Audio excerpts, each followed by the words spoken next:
Hello po mga kababayan, kamusta po kayong lahat? And once again, welcome back to another episode of Simply Talkies Vlog. Ang pag-uusapan natin mga kababayan ay ito pong latest news na naganap dyan sa ating West Philippine Sea. Pero bago po ang lahat, i-flex ko lang po yung Haya Nature Resort. For more details, punta lang po kayo sa kanilang Facebook page. At shout out at pasasalamat sa lahat ng ating members. At ganun na rin po sa mga regulars ng ating video premieres at nagre-replay ng ating videos sa mga nagla-like and share. Maraming salamat po sa inyo and may God bless you all. So dito po sa balita ng Philippine News Agency, Chinese ship collides with Philippine boat on supply mission to Ayungin Shoal. O yan na naman po. No? Hindi na po water canoeing, hindi na po laser pointing, hindi na pagsha-shadow, hindi na yung paghaharang, kundi collide na, collision na, no? So, meron po tayong ipapanood ng mga video sa inyo, isang video na lang ito, pinagsama-sama na natin. Salamat po sa lahat ng mga nag-post sa kanilang mga X account at Facebook account. So, pagtsagaan nyo na kung medyo mahaba-haba at malamang napanood nyo na rin po ito sa ibang mga inyong favorite media or news outlet. So, ayan po.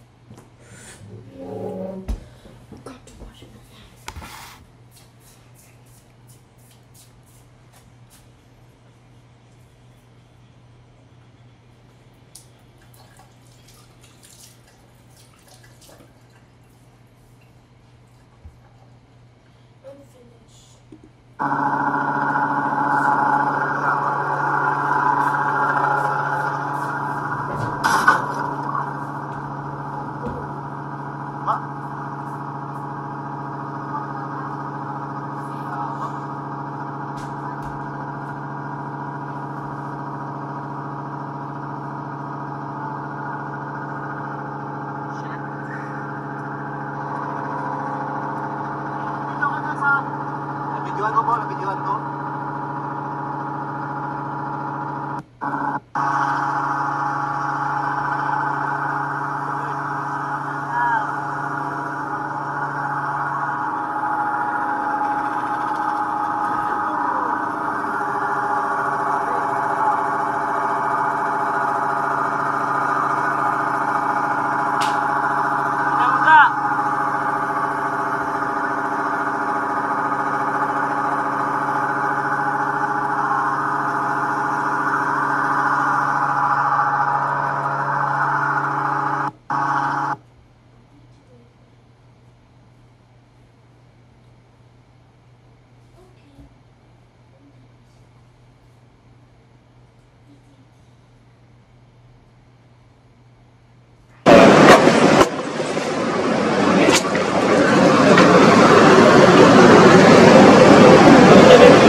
So yan po no mga kababayan, no? At sabi nga nila ito pong Chekwa talaga ang aggressor. Ito ang intimidator. Sila po ang provocateur. Hindi lang po yung ating RORE mission boat ang binangga, pati na rin po yung ating Coast Guard. Okay? So sinong hindi mag-iinit ang ulo dito, no? Talagang nananadya na itong mga to eh. At mamaya malalaman nyo yung mga sinabi ng ating mga mambabatas. Even your list o yung kinasusuklaman ng mga mambabatas nagsalita rin po.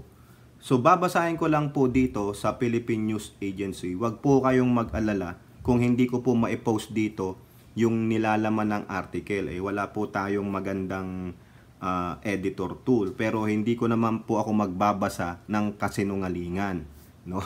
Pasensya na po kayo. Okay? So ulitin lang natin yung article. Chinese ship collides with PH boat on supply mission to Ayungin Shoal. At China Coast Guard vessel collided with a Philippine supply boat which was on a regular rotation and resupply mission to the detachment manning the BRP Sierra Madre in Ayungin Shoal on Sunday morning. Biruin nyo, highly contested talaga tong Ayungin Shoal. Malamang, no? Sa malamang, mas malaki ang natural resources nito na nandyan sa Ayungin Shoal compare dun sa mga ibang mga shoal, no? Except sa Benhan Rice. Talagang gustong-gustong kunin ng Chekwa, no? A statement from the National Task Force West Philippine Sea said, dangerous blocking maneuvers by the CCG caused the collision. Tignan nyo. Diba, nung huling-huli, nung kasama si Teddy Boy Luksin, diba, buti nakapagpreno. Magaling yung nagdadrive nung ating barko. Hindi talaga nabunggo yung humarang na Chinese Coast Guard nila. Ngayon, eto na, sa kaka-dangerous maneuvers nila, the dangerous blocking maneuvers, ayun na po ang nangyari. Di po ba? Ito po ang sabi. At around 6:04 a.m. this morning, while conducting a regular and routine rotation and resupply mission to BRP Sierra Madre, LS-57, dangerous blocking maneuvers of Chinese Coast Guard vessel, ayan po yung larawan, 5203, caused it to collide with the Armed Forces of the Philippines contracted indigenous supply boat Unaiza May 2, approximately 13.5 nautical miles east-northeast of LS-57. Yung layo niya dun sa BRP Sierra Madre. No? The NTF WPS did not specify what damage Unaiza May 2 sustained in the collision or whether it completed its mission. During the same RORE mission, Philippine Coast Guard vessel MMRB 4409 portside was bumped by Chinese Maritime Militia vessel 0003 while it was lying to approximately 6.4 nautical miles northeast of Ayungin Shoal. Taro talaga ito, no? Mga siraulo talagang nakaka... Biruin nyo siguro ito, ako lang to opinion ko lang correct me if I'm wrong, magbigay din kayo ng sarili nyong opinion. Siguro, bumawi dito yung Chinese militia dyan sa ating Coast Guard. Kasi napag-alaman nila, nakita nyo naman yung video, di ba? Yung mismong unahan, hindi ko alam tawag dyan. Ginanon niya yung ating Unaiza 2. Di po ba? Mga hiraulo. Talagang nagpro-provoke sila. They want something. They want something. They want to start a war. Kaya yan. No? Mamaya, babasahin ko sa inyo, meron din silang statement, hindi talagang manggagalit kayo, no? The WPS condemns in the strongest degree the latest dangerous, irresponsible and illegal actions of the Chinese Coast Guard and the Chinese Maritime Militia done this morning in violation of Philippine sovereignty, sovereign rights and jurisdiction in utter blatant disregard of the United Nations Charter, the United Nations Convention on the Law of the Sea, yung UNCLOS, Convention on the International Regulations for Preventing Collisions at Sea, and relevant international maritime conventions and the 2016 Arbitral Award. Ayun po ang sabi ng NTF-WPS. Yan pong binasa ko sa inyo, yung mga pinagsasabi po ng NTF-WPS, no? Itong mga UNCLOS, UN Charter, COLREGS, and relevant international maritime convention and the R26 arbitral ruling. Tandaan nyo po yan. May mga sinite tayo ng mga ebidensya, no? Tignan nyo mamaya sa sagot ng China. No, pansinin ninyo. Okay? So, eto po, alis tayo doon. Alam na natin merong collision. Pero ang nakipag-collide ay ang China. Talagang sinadya nila, mga hinayupak. Hindi na nakapagpigil. Talagang they want something. They really want to do something. WAR. Eto po, sa GMA News Online. Philippines won't be deterred by China collisions in West Philippine Sea. Ayan po ang sabi ni National Security Advisor Anyo. We will not be deterred and we will continue to resupply our troops in BRP Sierra Madre despite provocation. O ayan, ayan po ang sabi ni Secretary Anyo. O eto pa, may sinasabi dito si Ray Fowell. O kung maalala nyo to, isa to pa nga nagdodokumento dyan no? Director of Monitoring Team Sea Light at Stanford University, Gordian Knot Center for National Security Innovation. This one, in terms of how close the ships came to one another, and actually the fact that they actually touched one another on at least 2 occasions that we know of, is certainly marking a serious escalation on China's part. O tignan nyo, sila ang nag-e-escalate. Sila ang intentionally doing the provocation, doing something illegal. Tapos tayo ang babaliktarin. Di po ba, mga kababayan? Sinong di manggagalit yan? O ito pa ang sabi doon ng dito sa ating Coast Guard. Although the crews of the Philippine vessels involved in the collision were safe and unharmed, Vice Admiral Alberto Carlos, Commander of the Armed Forces of the Philippines Western Command, highlighted their dedication to protect the Philippines' maritime territory and to deliver the supplies needed by our soldiers. We remain determined to secure our sovereignty, sovereign rights, and jurisdiction. Your WESCOM is undaunted. Ibig sabihin, hindi daw po natakot, hindi uurong. Yeah, undaunted. No? Wala tayong uurungan, hindi tayo matatakot. Di po ba? O, ang dito, natatandyo, lahat sila nagsasabi, sovereignty, sovereign rights, and jurisdiction. Laging ganun ang sinasabi ng ating mga otoridad. Magkakasama yung palagi. No? So, tapos na po tayo dyan, mga kababayan. No? Nagpahayag na po si Secretary Anyo, si Vice Admiral ng WESCOM. No? Punta naman tayo sa ating mga mambabatas. Okay? So, dito po, sa balita ng Manila Bulletin, no, kinonsize na po nila ito. No? Ito ang sabi. Senators hit China's abhorrent actions versus Philippines in latest West Philippine Sea collision. Ayan abhorrent.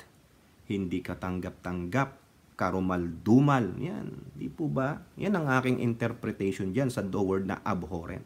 Kung meron pa kayong ibang interpretation, comment down below. Okay? Senators on Sunday, October 22, strongly condemned the abhorrent actions committed by the Chinese Coast Guard after Chinese vessels hit an armed forces of the Philippines contracted resupply boat and a Philippine Coast Guard ship in the West Philippine Sea.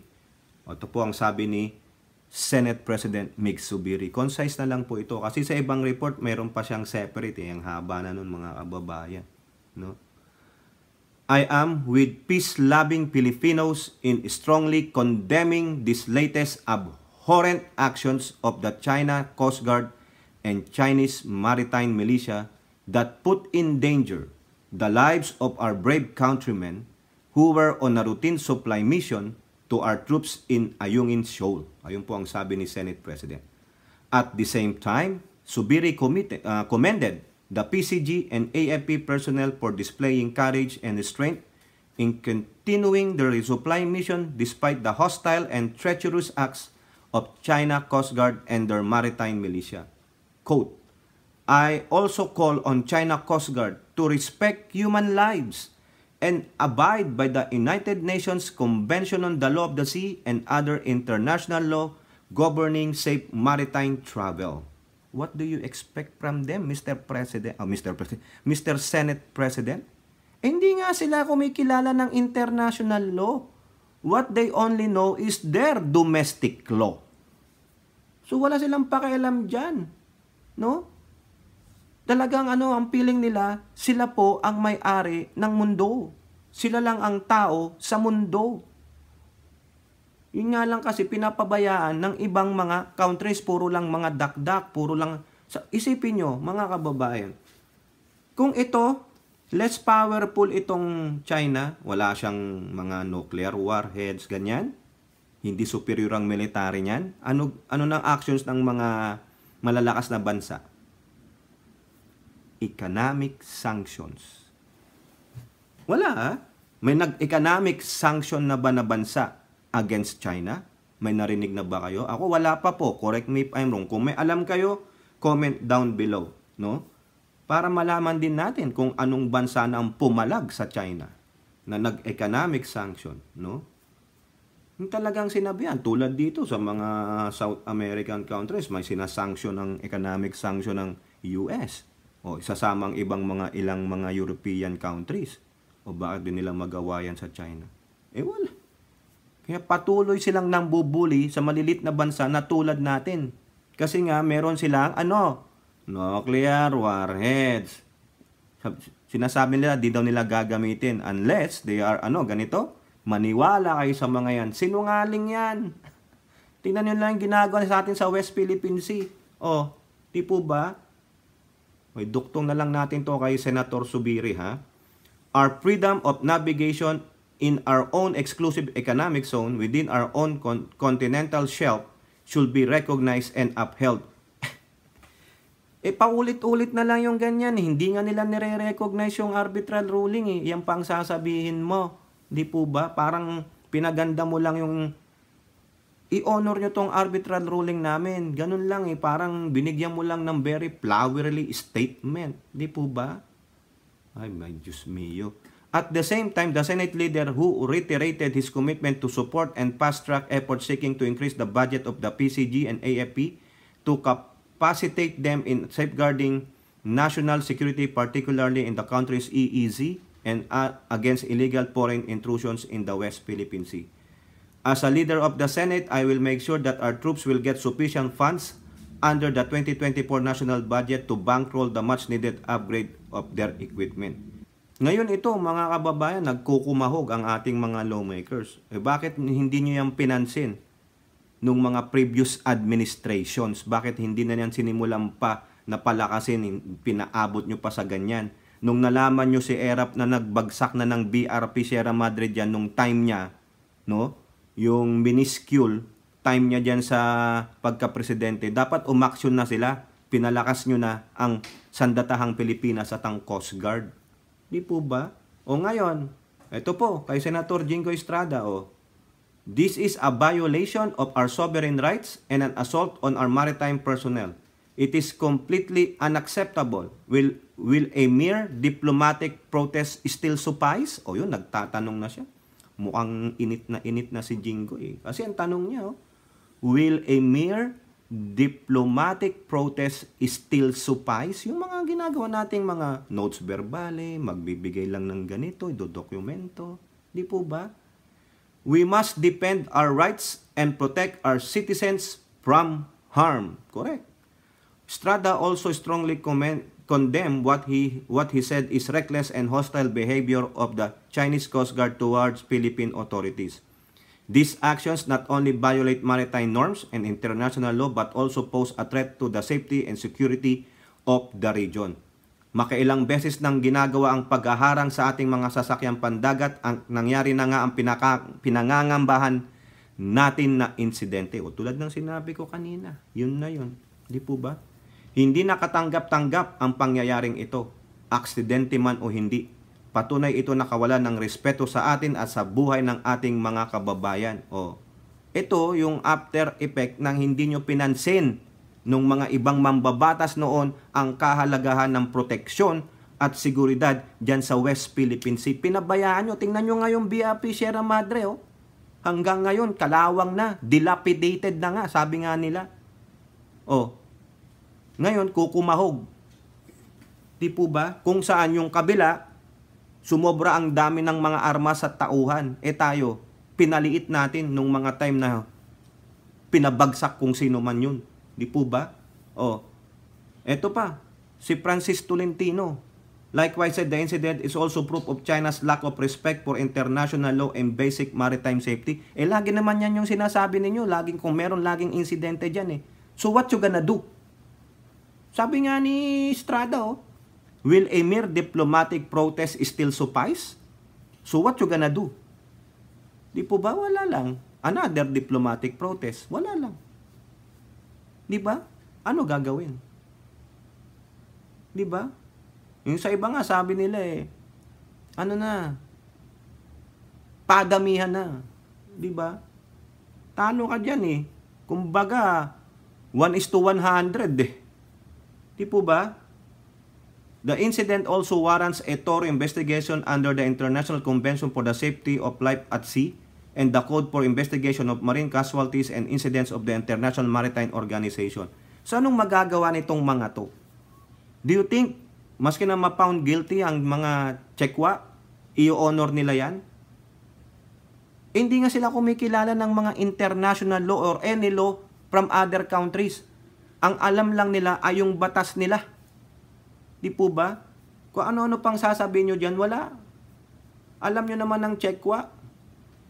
No? Wala nga ginagawang international community sa kanila Mamaya malalaman nyo ano lang ang gagawin nitong mga sinasabi nating mga allies natin, ha? Ito na yung isa yung mga favorite na senador, ha? Yung kinagigiliwan yung senador. Pagbigyan na natin. Si Risa Hontiveros, sabi niya, Politico News, palaging bully. Hontiveros Islam Chinese Coast Guard for colliding with PH vessel on resupply mission. China, tama na. This latest collision is squarely the Chinese Coast Guard's fault. Ayun po ang sabi ni Hontiveros. Correct naman. Hindi natin pwedeng batikusin dyan si Hontiveros. Dahil so far, pumapanig siya sa atin. May komento siya. Kahit papano may komento siya na ipinagtatanggol niya ang ating mga kababayan doon. Chinese vessels have chased, blocked, and harassed our Philippine Coast Guard daily, 24/7 every single time we conduct our RORE mission to Sierra Madre. Binago ko na lang statement, mahaba Sila ang nananadya ng babanta at ng aalipusta. Kaya sila ang dapat managot. Our nation should not stop fighting for the rule of law. It is the only way to have a chance at true peace and stability across the region and the world. Ayan. Yun nga ang problema. China is not abiding to any decisions of the international law. So what is the ultimate na dapat gawin? Na kailangan masaktan din ang China. No? Ako, naiisip ko lang, economic kaso yung mga kakampi natin, siyempre, sabi ko nga kanina, hindi nga nila ma-economic sanction Ang kaya lang nilang economic sanction yung mga less powerful nations. Di po ba? Hindi na ako mag-specify pa ng bansa. No? Alam nyo naman siguro yan. Kung gusto nyong idagdag, i-comment nyo dyan. Diba? Tulad ng tanong ko sa inyo, kayo nga maglagay kayo dyan kung anong bansa na ang pumalag sa China in terms of economic sanctions. Diba? Eto pa po. Yung kinagigiliwan yung Makabayan Bloc. Si Franz Castro, nagsalita na rin. Di po ba? At least, kahit pa paano, nagsalita. Representative Castro, sumosobra na pagiging agresibo ng China sa West Philippine Sea. Balita po yan sa Abante TNT. Ito sabi niya, sumosobra na talaga ang pagiging agresibo ng China sa West Philippine Sea at mukhang mas lalala pa ito sa mga susunod na araw kung walang decisive action. Decisive action. Yan, ganyan. Tulad ng muling pagsasampa ng kaso sa China o paglalatag na ginawa nila sa UN General Assembly at pagtutulak ng resolusyon ng UNGA laban dito. Ayun nga, problema Hindi nga nila ina-abide Dapat talaga itong international body have to make a decision, a firm decision. Di ba? Wala Yung ang ulitin ko, arbitral ruling, bali wala nga. Sabi nga dati yung presidente, pupunitin niya lang yan Di ba? Give up din siya Di niya kaya Kailangan kagyat ng umaksyon ng gobyernong Marcos para mapigilin ang pambubuli ng China. Marapat na paspasan ang pagdevelop sa Pag-asa Island at pagtatayo din ng mga permanent structure sa West Philippine Sea para sa 24/7 na Territorial Security Patrol at magagamit pang pahingahan ng mga mangingisdang Pilipino. Layo naman ang sagot nito. Pinunto na naman kay Pangulong Marcos eh. Kahit nga son nyo dalin yan, dalin nyo sa UN, dalin nyo kung saan-saan, sige, okay, alam na rin nila yan kasi, no, mga kababayan, yung isang video, nakita nyo, di ba aerial yon, aerial? Nakuha ko po yun sa isang banyagang Twitter account. Nagpo-post sila dyan dun sa Indo-Pacific sa Twitter account. Sino kaya ang nanguha nun? Palagay ninyo. Is it us? Okay yun. Kasi meron tayong eroplano. O yung ayaw ni Lobin. So Lobin, kung wala yon, walang aerial footage, kitang-kita, paano natin may didepensa yung ating claim? Paano natin may didepensa yung sarili natin na tayo ang binuli? Di ba? Madaling i-twist yun eh. Kung wala talagang sapat na ebidensya eh. O, kung wala ang tulong ng mga bandyaya, tulad nung si Ray Fowell sa Stanford University, dinodocument nila yan. O, di ba? Alam na po yan. Na-isubmit na yan kasi may mga non-profit organization na naka-tie up sa mga international body. No? May mga ano sila, trabahador sila, alam nila yung nangyayari diyan. The only problem is the inaction of these world powers para gawing magkaroon ng economic sanction sa China. Yun lang po yung nakikita ko. Ano yung dahilan nila, bakit hindi nila ma-economic sanction ang China? Oh, alam niyo na siguro isa sa dahilan diyan, di ko na sasabihin. Oh, eto po sa Manila Bulletin, oh, yung ibang mga envoys na po. Siyempre, kakampi sila sa atin diyan, ha, yung mga iba diyan. Envoys raise concern over China's latest maneuvers of Ayungin Shoal. Oh, ayan. Ambassadors from several countries expressed their concern and alarm over the collision on the West Philippine Sea. Oh, si Japan Ambassador, Australia, European Union, Germany, and Netherlands took to X, talagang sa Twitter. Doon talaga nila pinunta. Oh, ito po ang sabi ni Japanese Ambassador. Seriously concerned about and alarmed by the collision between Chinese and Philippine vessels. Japan strongly opposes any unilateral attempts to change the status quo by force or coercion. We stand with the Philippines position. Correct. O si German Ambassador, si Andres Fafermoshe. Pasensya na po, no? I apologize. No? Reiterated the international community calls for China to uphold maritime laws in accordance to the United Nations Convention of the Law of the Sea. O, puro po sila dakdak. Tulungan nyo kami in terms of how you gonna help us to weaken the China in terms of their economy. Kasi wala eh. Lahat siguro nakadepende sa China. Yun na, sinabi ko na sa inyo. Germany is very concerned, ano sabi dito, about recent confrontation in the South China Sea. Germany calls on all parties to act in accordance with the UNCLOS. Good luck. Kami, mag-a-abide kami. Yung China, wala.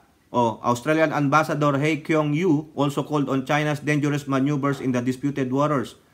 Australia is concerned by China's dangerous maneuvers that damaged Philippine vessels and disrupted a Philippine resupply mission. Sino pa? EU Ambassador to Manila, Luc Beron, blasted the very disturbing incidents referring to recent and successive tensions between the Philippines and China. Ito nga ang sabi ng EU, no, sa isang report. Talagang lumalala ang tension dyan.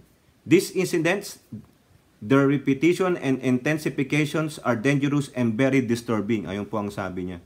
Netherlands, to Ambassador to Manila, Marielle Geritz, echoed her colleagues' concerns as she retweeted the post of the National Task Force for West Philippine Sea. Ayan po. Di po ba? Lahat sila condemning, concerned sila. Ito naman po ang sabi ng US and Canada, no? Dito po sa tweet nila, US, Canada call Chinese vessels collision with PH ships disruption unjustified. Dito po sa X account ni Ambassador Mary Kay L. Carson, US Ambassador to the Philippines. The United States condemned PRC's latest disruption of a legal Philippine resupply mission to Ayungin Shoal, putting the lives of Filipino service members at risk. We stand with our friends, partners, allies in protecting sovereignty and support of a freedom and open Indo-Pacific. Oh, ito naman po ang sabi ng Canada. On the other hand, called the sea incident as unjustified, stressing that China has no lawful claim to the West Philippine Sea. Correct. O, alam nyo. Pero ang problema, what you guys are doing to help us. Di po ba? Madaling magsalita mga kababayan Napakadali. Napaka-easy magsalita. Pero paulit-ulit. Paulit-ulit. Wala nang iba. Ganun na lang palagi. Paulit-ulit. Kasi, kayang-kaya nila tayo Kayang, lang tayo sa kanila, para lang tayong isang kuto na madaling tirisin. Nakita nyo yan baka mamaya hindi na lang yan ang gagawin sa atin. Baka may iba pang nangyayari dyan na hindi natin alam. So ito po mga kababayan, yung kanilang kasagutan. GMA News Online. China says it lawfully blocked Philippine ships going to disputed shoal. Ayan. China Coast Guard said on Sunday it lawfully blocked Philippine vessels transporting illegal construction materials to a warship at a disputed shoal in the South China Sea. On October 22nd, a Philippine ship trespassed into the waters adjacent to Reynard Reef in China's Nansha Islands. Ayun po ang sabi nila. Lawfully blocked, trespass, eto pa. The Chinese Coast Guard ship intercepted the trespassing Philippine ship in accordance with the law even though multiple warnings were ineffective. What is in accordance with the law? Kaya nga po sinabi ko sa inyo kanina, yung mga binasa nating mga batas na nire-reference natin. The UN, the UNCLOS, kung ano-ano pa, yung arbitral ruling. Meron tayong yung arbitral ruling noong 2016 na nagsasabing we have all the rights and the sovereignty with that EEZ zone. Pero sila, ang sinambit lang nila, in accordance with the law. What is the law that you are referring? You cannot even cite any international law. Di po ba? Sa sinasabi nila, warship, yung BRP Sierra Madre. Do you think that warship will fire a gun towards you? Makakapag-launch pa ba yan ng torpedo? Do you think so? Ito, justifying the lies, justifying their abhorrent actions against yung Rory mission. Di po ba? Feeling nila nga pag-aari nila yon because they inherit that in ancient times. Ni hindi nga kayo makapag-cite ng isang law na sinasabi nyong pinalo ninyo in accordance with the law. Di ba? Even though with multiple warnings daw. Hindi. You are just, doing a damage control because you know that you did an illegal act, a very abhorrent, distasteful, despicable actions. Di po ba? Kitang-kita naman sa video. A video evidence will not lie. Pero kayo kasi yung mga mata nyo nakagalan wala kayong makita Yan Di po ba? Pasensya naman po hindi po yung mga kababayan nating Pilipino-Chinese ang pinatutungkulan natin. Pasensya na po. Ang inaasar natin dito, at talagang pwede bang murahin ng itong mga ito, ay yung mga Chinese dyan sa West Philippine Sea. At yung kanila nandun sa Beijing ng mga, ewan ko. Siya lang gusto niyan Talagang gusto nilang mag-provoke. Gusto nilang talaga na ng WAR. Sige, di po ba? Tingnan natin kung anong gagawin ninyo. Ang yayabang ninyo, feeling nyo sa inyo yan Di ba? Dito lang talaga mga kababayan, kung meron lang talagang merong yung isang bansa na sasabihin, enough is enough. Gawin na natin ito para masaktan sila. Ewan ko lang kung ano gagawin ng China diyan Di po ba? Yung bang economic sanction. Diba? Kaso malakas ang kapit ng China Ang daming Diba? O ngayon, ito mga kababayan. Yung mga ibang senador, napakinggan nyo na, mambabatas, nagbigay ng statement. Senate President, si JB Ejercito, saka si Estrada yan. Si Ejercito nagbigay din po sa kanyang ex account. Alam nyo anong sabi niya? Bully! Oh, nirepost niya lang yung CNN na cover. Sabi niya, bully! Oh, diba? He's standing against China. Tolentino. Si Hontiveros, sabi nyo na. Si, Makabayan Bulok. Mga mambabatas yan. Pero nasaan yung mga ilang mambabatas? Nasaan lalong-lalo na yung kumastigo sa ating PCG? Yung kumakastigo sa mga eroplanong lumilipad ng banyaga? Nasaan sila? Nasaan si Batu? Nasaan si Robin? Nasaan si Bongo? Yung mga yan, na kung saan, yung amo nila. O ayan sa balita lang ng Rappler, I'm not accusing of anything. Nakita ko lang po, nung 2019, report ng Rappler. Hate ko rin yung Rappler, pero ano yan? What connects Duterte to Pujan Normal University? O kayo, hindi ko nababasahin sa inyo ito, pero ano yan? Yung mga magaling mag-research dyan, basahin nyo yan, baka kastiguhin nyo ako. Ano ang dahilan? Ba't may connection dyan si Duterte sa Pujan? Saan ba yung Pujan Normal University? Sa China. Sige, basahin nyo. At bumalik po siya dyan. Ayan sa balita ng One News PH, Teodoro gives Duterte benefit of the doubt on China. Nalala niyo, bumisita sa kay Xi Jinping?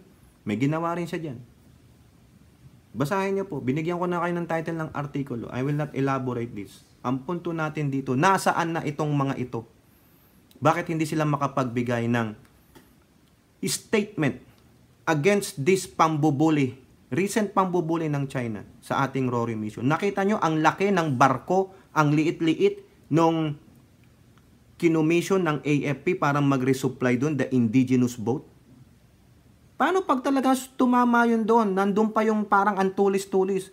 Di lulubog yun, disgrasya. Tapos hinahabol pa ng Chinese militia vessel. Tapos yung Chinese militia vessel, binangga pa yung ating PCG. Ano statement ninyo? Kayo dyan, na mga nation building. Ang tinutuunan nyo ng pansin ay kwarta. Samantalang, yung buhay ng inyong Coast Guard, ang buhay ng inyong AFP at yung mga taong nagmamando doon sa Rory mission ay ginagago ng mga Chekwa. Bakit hindi kayo makapagbigay ng statement? Even though yung kinamumuhian natin na Makabayan Block nagbigay ng statement, si Risa Hontiveros nagbigay ng statement on support of our Coast Guard and our AFP. Pero kayo COA pa rin, saka confidential fund at Congress pa rin? Yung pa rin ba ang pagtutuunan nyo? Di po ba? Baka nga kung sakasakali ng mag-WAR, baka takbo na yan sa China eh. Doon na lang sila sa university, nandoon yung Di po ba? Nasaan ang statement? Nagbigay kayo ng statement. Yung sa Russia-Ukraine, yung sa Israel-Hamas. But where is the statement now? Diyan sa West Philippine Sea Coalition. Sasabi nila, paulit-ulit naman yan, Tokis. Alam na yan. Bayaan mo ng presidente dyan. Bakit? Di ka naman presidente. Bakit ka nagbigay ng statement? About that war going on the Middle East and sa Europe. Di po ba? Hindi ko man trabaho yan. Di ba nga, panakip butas lang ako. Ganon. Tapos yung iba naman, wala. Tameme kami, senador kami. May image kami pinoprotektahan. FU. Batikusin nyo na ako, batikusin nyo na ako, kayong mga supporter ng kabilang grupo. Di po ba? Ano stand ninyo sa West Philippine Sea? Sige nga. Kayo nga dyan. Mas inuuna nyo pa yung pag-o-audit. Mas inuuna nyo pa yung kompi. Sabihin nyo, million yan. Million. Billions. Ano gagawin ninyo? Ba't di na lang kayo magdemanda, mag-file ng kaso? Kasuhan nyo lahat nung sa Congress. Diba? Sabihin nyo, citizen arrest. Do it. Hindi yung puro na lang kayo hindi nandiyan na sa COA whatever, hindi naman na o-audit ang Congress. Kasalanan nyo rin yan eh. Pinayagan nyo. Di sana kung ginawa yan ng 2012, you have the power to reverse it. Di ba? Since takot naman sa'yo ang mga tao, sang salita mo nga lang, nanginginig na, bakit di mo kinausap si Peter Alang Cayetano at si Velasco na i-reverse yung resolution na yun? It is just a resolution. Hindi naman yung pinirmahan yatang batas yan. And the law can be amended. Di po ba? O ngayon, nagngangak-ngak kayo. Pero with the issue of this West Philippine Sea, wala kayong statement. Ano iisipin ko? That you are more concerned with the Russia and Ukraine war? That you are more concerned with the Israel-Hamas war? How about that tension? Now it's the collision happen in the West Philippine Sea. It's an ongoing pangbubuli ng China sa mga mismong Pilipino. Ang tanong, mga Pilipino ba talaga kayo? O pasensya naman dun sa mga fans nung kabilang grupo ha. Hindi ko po sasabing DDS dito kasi ibang meaning sa akin ng DDS. Sinabi ko na yan sa inyo. It pertains to the Dilawan. Dayukdok Dilawan supporter. Yan po yan. Kabilang grupo na lang. Di ba? Ngayon mapapatunayan. Maka-Pilipino ba talaga kayo? Di po ba?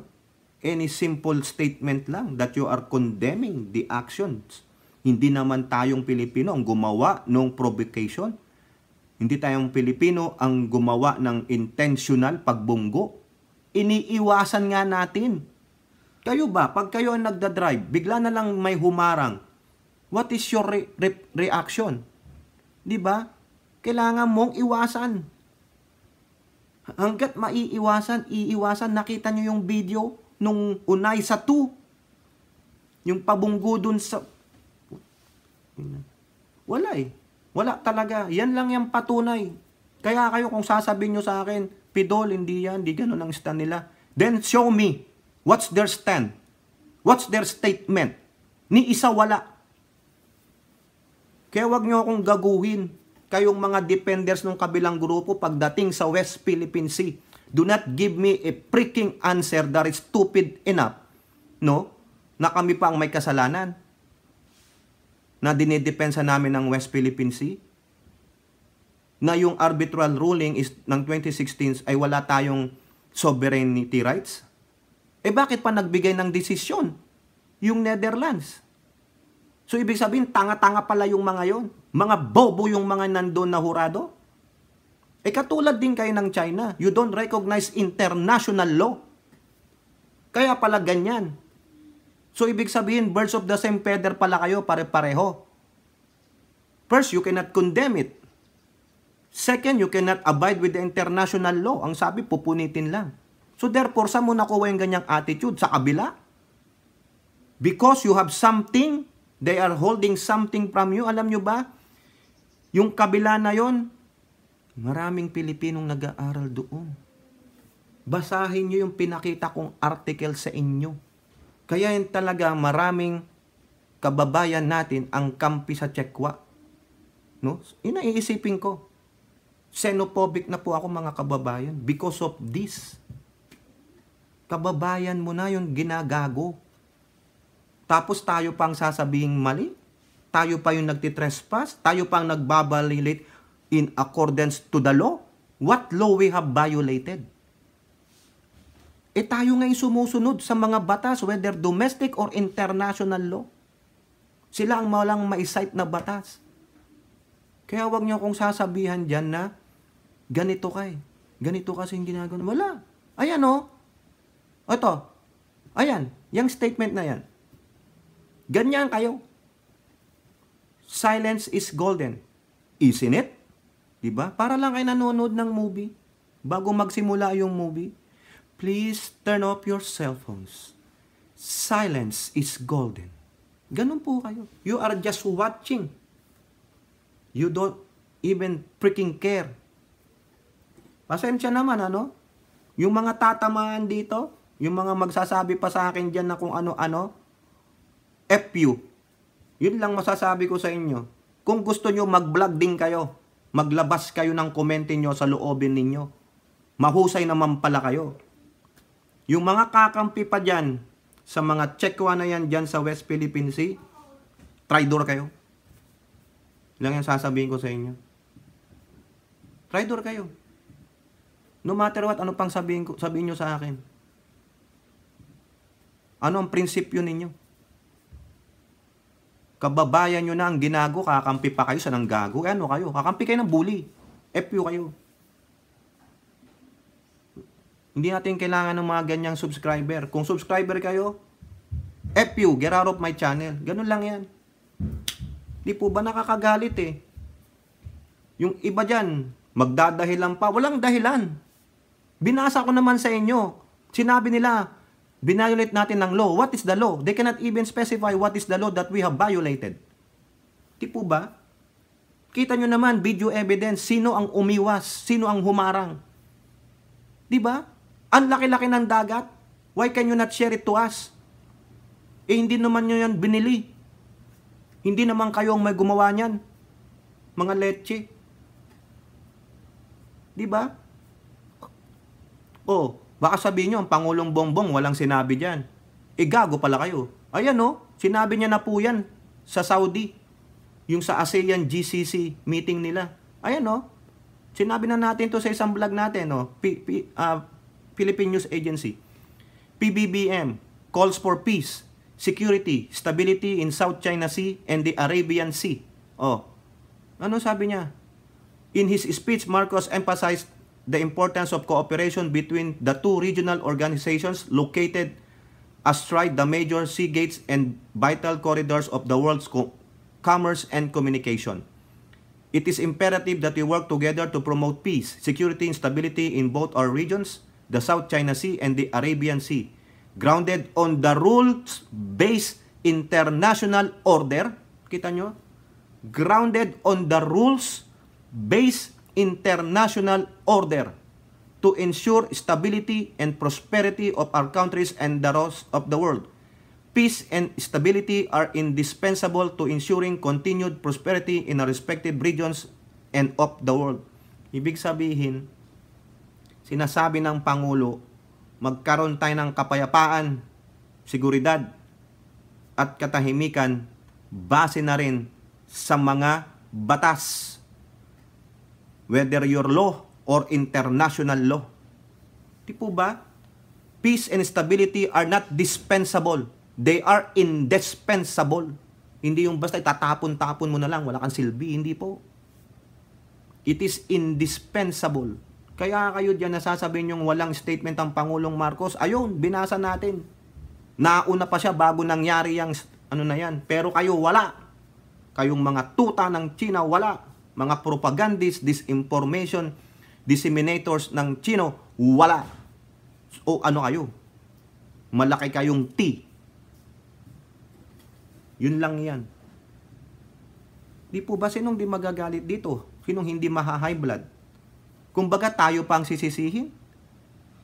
Kami pa na mga vloggers ang sisisihin ninyo why we are always doing a content on West Philippine Sea? Ano gusto nyo? I-content namin ng China? Ano kayo, gago? Hindi naman ako Chino. Pilipino ako. Bakit ko kakampihan yan Chino gumagawang pambubuli sa aking kapwa Pilipino? Eh kayo nga, walang statement. Nandiyan pa kayo nakaupo sa pwesto sa gobyerno. Lantaran pa naman ang pagkampi nyo sa Chino. Tapos naniniwala, dami nyo pang followers na naniniwala sa inyo. Kaya kayo dyan ha, kung magko-comment lang kayo kakampi kayo sa China, better get out of my channel. Mga FU kayo. Di ko kayo kailangan. Huwag kayong maggaling-galingan sa channel ko. Wala akong pakialam kung may honoraris degree kayo, may mga PhD degree kayo. Mga ugo. Papel lang yan. Ang mahalaga dito, prinsipyo. Saan ka papanig? Sa bully o sa nabubuli? Kung sa bully, wala kang empathy. Wala kang apathy. Nasaan ang humanity mo? O 3 T na yun. Tangina, sobra-sobra na sa T. Di po ba? O, kayo po. Ano po ang inyong masasabi? Comment down below and don't forget to like and share. Hope to see you on our next videos. Bye-bye. God bless.